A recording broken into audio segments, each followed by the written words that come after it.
महेन्द्रगिरी पौर सरकारी उच्च विद्यालय ठारे सुरभि 2024 अनुष्ठित। गजपति जिला पारलाखेमुंडी स्थित महेन्द्रगिरी पौर सरकारी उच्च विद्यालय ठारे आज सोमवार संध्या 5टा बेले क्लस्टर स्तरीय सुरभि 2024 अनुष्ठित होईछि।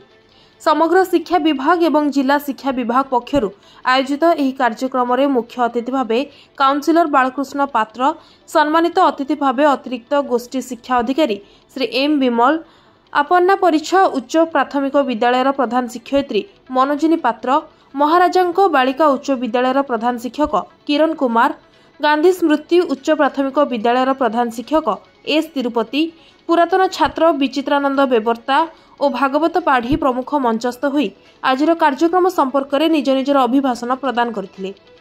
एही कार्यक्रम को महेन्द्रगिरी पौर सरकारी उच्च विद्यालयर प्रधान शिक्षक श्री पूर्णचंद्र प्रधान को सहयोग एवं सीआरसीसीएम उमापति एहार परिचालना करथिले। एही कार्यक्रम रे पूर्वरु होइथिबा विभिन्न प्रतियोगिता रे विजयी 40 जन प्रतियोगी को पुरस्कृत करा जायथिला।